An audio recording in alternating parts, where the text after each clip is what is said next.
आज मैं आप लोगों के साथ आसान तरीन मज़ेदार झटपट मिनटों में बनने वाले इंस्टेंट डोसा की रेसिपी शेयर करने लगी हूँ, जिसके लिए ना तो आपको दाल को भिगोने की ज़रूरत है, ना ही फर्मेंटेशन की ज़रूरत है, ना ही ग्राइंडिंग की ज़रूरत है। झटपट आसानी से जब आपका दिल चाहे आप इसे उसी वक्त रेडी कर सकते हैं। और बहुत ही स्पेशल किस्म की कोकोनट चटनी की रेसिपी भी दे रही हूँ आपको।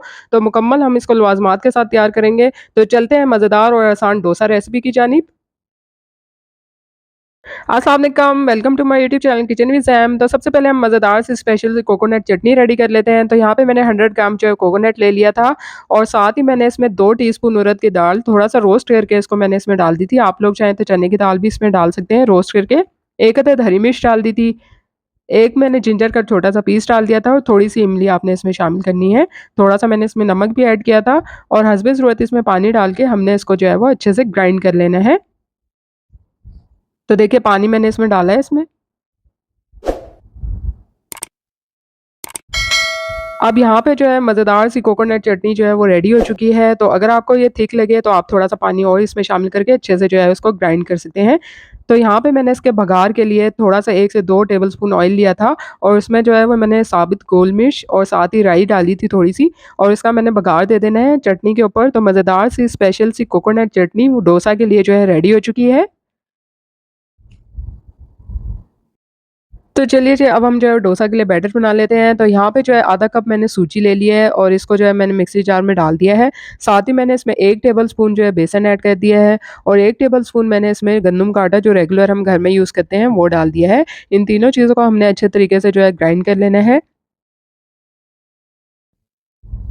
तो देखिए ग्राइंड करने के बाद जो है वो इनका इस तरह से हमारे पास जो है फाइन सा पाउडर आ गया है। अब हमने इसमें क्या करना है कि हमने जो है वो इसमें थोड़ा-सा नमक जो है हस्बे ज़रूरत ऐड कर देना है और साथ ही मैंने इसमें आधा कप जो है घर का जमा हुआ दही भी डाल दिया है। दही डालने के बाद आपने इसको अच्छे तरीके से मिक्स करना है तो इसका ठीक से एक पेस्ट बन जाएगा। फिर आपने इसको 10 मिनट के लिए कवर करके रख देना है कि सूजी जो है वो अच्छे से फूल जाए।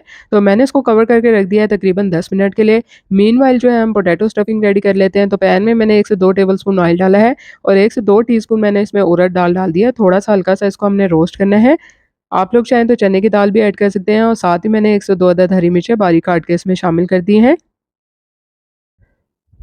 अब 1 अदद मैंने मीडियम साइज़ का प्याज़ लिया था स्लाइस में कटिंग करके और प्याज़ भी मैंने इसमें जो है डाल देना है। 1 से 2 मिनट तक के लिए हमने प्याज़ को अच्छे से इन सारी चीज़ों के साथ जो है पकाना है। साथ ही मैंने इसमें जो है कुछ मसाले ऐड किए हैं, तो मैंने नमक डाल दिया है, नमक मैंने इसमें 1/4 टीस्पून डाला है और साथ ही मैंने इसमें हाफ़ टी स्पून जो है वो लाल मिर्च का पाउडर डाल दिया है और थोड़ा-सा मैंने इसमें हल्दी पाउडर भी ऐड किया है, अच्छा-सा कलर आ जाएगा। अब मसाले डालने के बाद हमने इसको 1 से 2 मिनट के लिए अच्छे से जो है इसमें भून लेना है और उसके बाद हमने जो है वो आलू बॉयल किए हुए थे, इस तरह से मैंने इसमें डाल देने हैं। मैश करके। तो 4 अदद मैंने मीडियम साइज़ के आलू लिए थे, बॉयल कर लिए थे और इस तरह से हमने इसको डाल देना है मसाले के साथ 1 से 2 मिनट के लिए हमने इसको पकाना है और फ्लेम हमने फिर जो है ऑफ कर देना है। तो देखिए यहाँ पे मज़ेदार सी जो है पोटैटो स्टफिंग रेडी हो चुकी है, तो अब हम आ जाते हैं बैटर की तरफ। तो यहाँ पे जो है 10 मिनट हो गए थे इसको रखे हुए, तो हमने इसमें हस्बे ज़रूरत पानी डालना है, अच्छे से इसको साथ-साथ मिक्स करते जाना है, ताकि इसमें कोई भी लम्प्स वगैरह ना रहें। स्मूथ सा जो है वो इसका टेक्सचर होना चाहिए और इसका जो पेस्ट है ना वो बहुत ज़्यादा लिक्विडी भी नहीं होना चाहिए और बहुत ज़्यादा थिक भी नहीं होना चाहिए।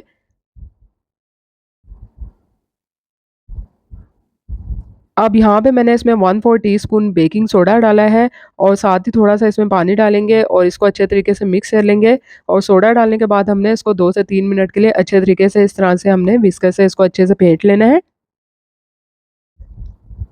तो देखिए अब इसमें जो है वो बबल्स बन गए हैं अच्छे से।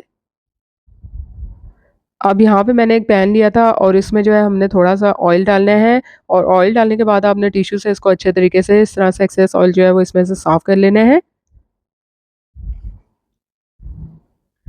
ऑयल को पहले आपने अच्छे से स्प्रेड करना है और फिर इस तरह से टिश्यू से आपने इसको साफ़ कर देना है। अब ये आप चाहे तवे पे बना रहे हैं, चाहे पैन में बना रहे हैं, तो वो आपका अच्छे से गर्म होना चाहिए। इसकी निशानी क्या है कि आपने जो है इस पे पानी इस तरह से डाल के देखना है, तो इस तरह से बबल्स बनते हैं पानी के और वो गायब हो जाता है, तो इसका मतलब है कि पैन या तवा आपका अच्छे से गर्म हो चुका है। इसको जो है टेम्परिंग कहते हैं और ये करना मस्ट है, इसी से डोसा जो है क्रिस्पी सा बनता है, मज़ेदार सा बनता है। तो यहाँ पे जो है मैंने इस तरह से डाल के डोसे को और आपने हल्के हाथों से इसको स्प्रेड करते जाना है।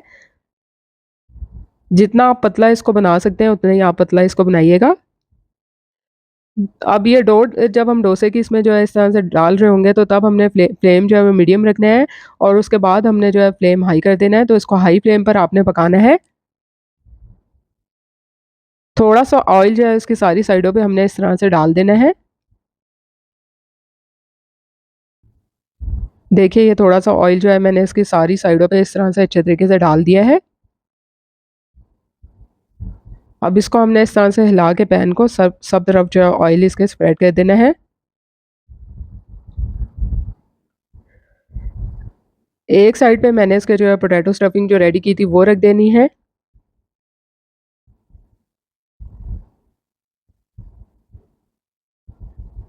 बहुत ही मज़ेदार और लज़ीज़ सा बन के रेडी होता है और आपको जो है वो इसमें टाइम भी नहीं लगेगा बनाने में, तो आपके लिए मैं आसान और मज़ेदार सी रेसिपी शेयर करती हूँ।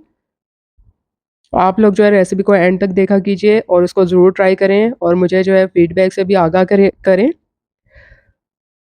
तो यहाँ पे जिस साइड से सेक कम लग रहा हो तो आपने इसको घुमा के इस तरह से हर तरफ जो है वो सेक जो है वो अच्छे से इस पे लगाना है। तो ये देखिए अब मैंने इसको फ़ोल्ड कर दिया, फ़ोल्ड करते हुए भी आपको फ़ील होगा कि ये कितना ज़्यादा क्रिस्पी है और कलर देख सकते हैं आप कितना अच्छा-सा इस पे आया है। तो यहाँ पर आपको मैं करीब से दिखा रही हूँ, मज़ेदार सा क्रिस्पी सा जो है डोसा रेडी हो चुका है। इस तरह से मैं आपको एक और बना के दिखाऊँगी और फिर आपने अगेन वही करना है कि टेम्परिंग आपने लाज़मी करनी है, उसमें पानी डालना है और जितना आप पतला इसको जो है इस तरह से स्प्रेड कर सकते हैं, इस तरह से करना है और इसको जो है बनाते जाना है हाई फ्लेम पर।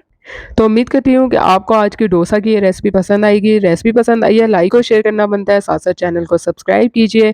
आप लोगों के लिए इसी तरह से आसान और मज़ेदार रेसिपी शेयर करती रहूँगी। जल्दी मिलूँगी नई मज़ेदार और आसान रेसिपी के साथ, तब तक के लिए इजाज़त दीजिए। अल्लाह हाफ़िज़।